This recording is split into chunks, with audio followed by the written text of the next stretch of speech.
ओम शांति। 29 अक्टूबर 2023 की अव्यक्त बाप दादा की रिवाइज्ड मुरली है ये 27 फरवरी 1996 की। और आज बाप दादा हमें सत्यता की गुह्यता में ले जा रहे हैं कि सत्यता का अर्थ क्या होता है, उसका फाउंडेशन क्या है और उसकी चलन कैसे पता चलती है। तो इक्वेशंस के माध्यम से हम मुरली को समझेंगे, धारण करेंगे। पवित्रता का अर्थ क्या है कि सत्यता सबसे प्रमुख, पवित्रता आधार है सत्यता का। जितने परसेंटेज में हमारे अंदर पवित्रता होगी उतने ही परसेंटेज में सत्यता कहेंगे, जो स्वतः होगी, सहज रूप से हमारे अंदर होगी। इसी पवित्रता के कारण हमारा पाठ सर्वश्रेष्ठ है, संगम युग का भी, क्योंकि हमें पवित्रता का सागर, वो सत्य बाप, सच शिक्षक और सतगुरु मिला है। फिर देवात्मा के स्वरूप से भी हमारा पाठ पूरे विश्व की आत्माओं से श्रेष्ठ है, क्योंकि पवित्रता का फाउंडेशन हमारे सिवाय और किसी आत्मा का श्रेष्ठ नहीं है।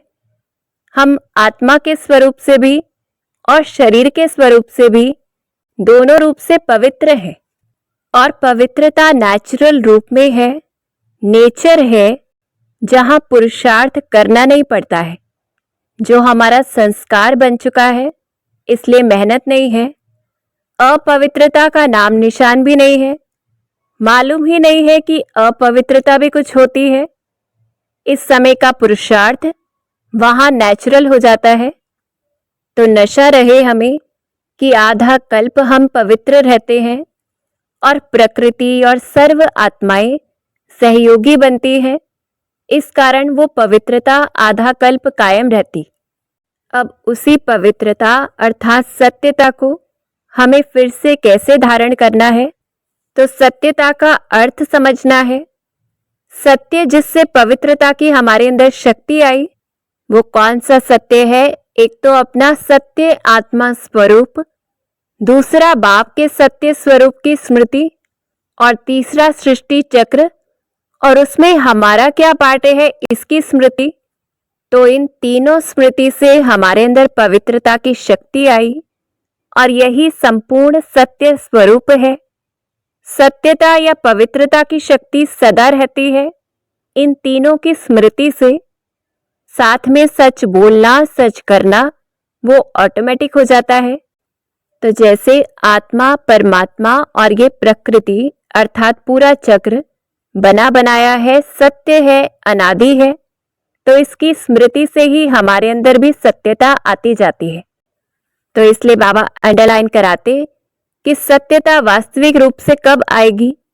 जब सत्य स्वरूप में स्थित होकर अर्थात अपने आत्मिक स्वरूप में स्थित होकर संकल्प, बोल और कर्म होगा, तो वो देवताई स्वरूप दिखेगा, जिसमें चेहरे और चलन में दिव्यता दिखेगी, दिव्य गुण द्वारा कर्म। तो देखना है हमारा कर्म दिव्य है या साधारण बोल या संकल्प या कर्म है। संकल्प, बोल, कर्म, संबंध, संपर्क सब में दिव्यता अनुभव हो। तो दिव्यता का अर्थ क्या है? कोई भी कर्म जिसमें दिव्य गुण से हो, अर्थात सत्यता के साथ सभ्यता भी हो, और साधारणता नहीं कि साधारण बोल, संकल्प, कर्म नहीं, संबंध संपर्क में आते वो दिव्यता अनुभव हो दूसरों को भी। और ऐसी दिव्यता जिसमें सच तो नच अर्थात सदा खुशी में नाचते रहे।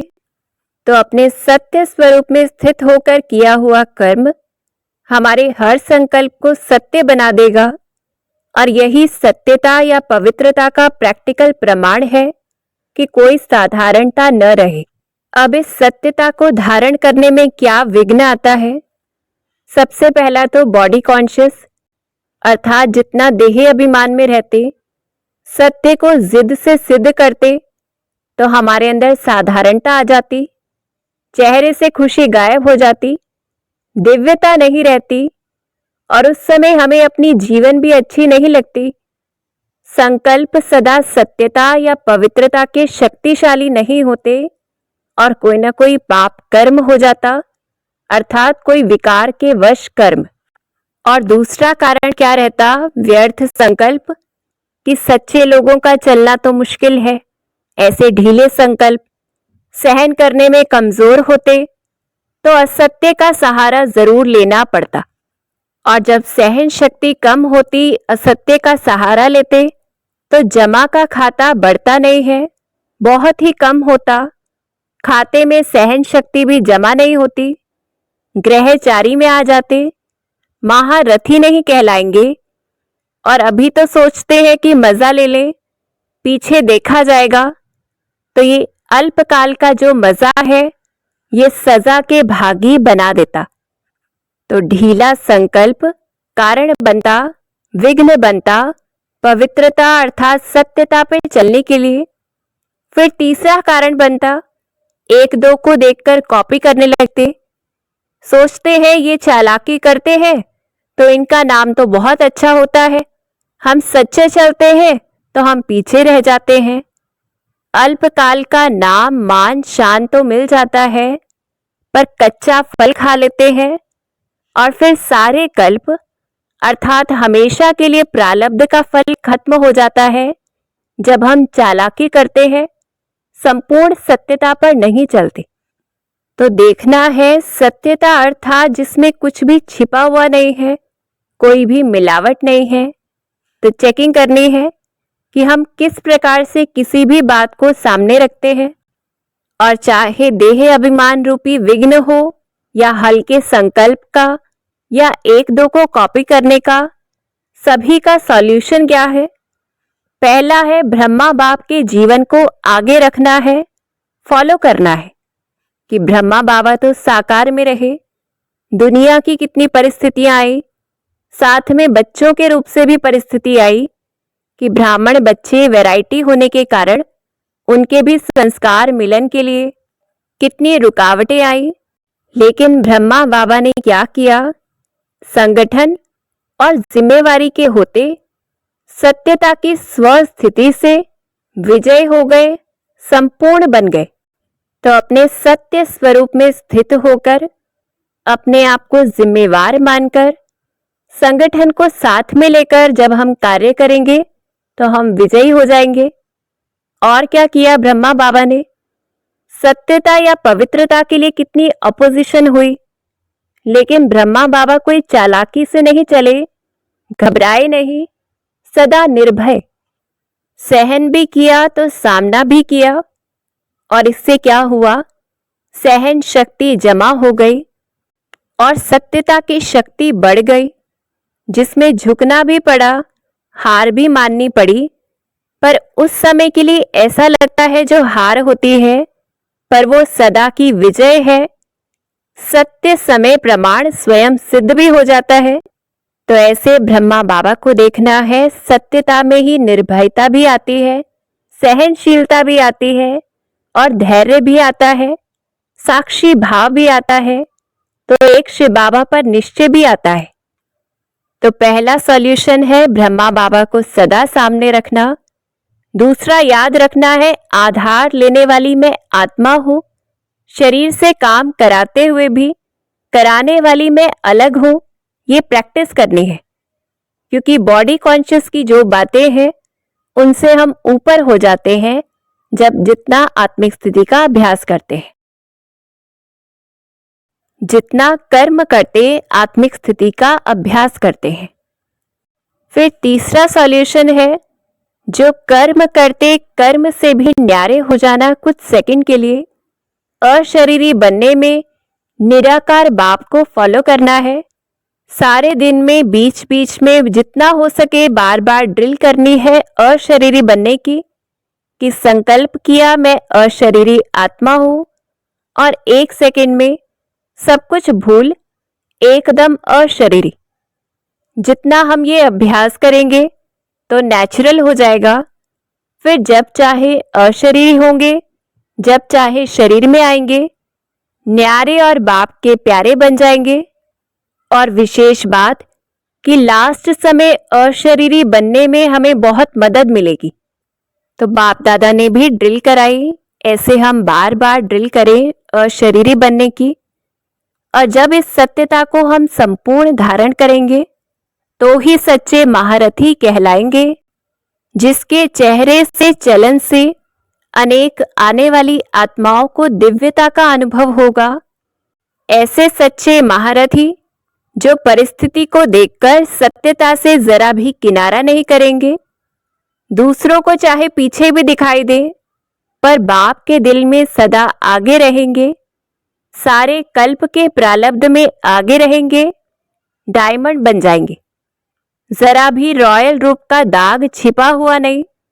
सत्यता की शक्ति के वाइब्रेशंस फिर ऐसी हम आत्माओं से चारों ओर फैलेंगे, विश्व में सत्युग आ जाएगा।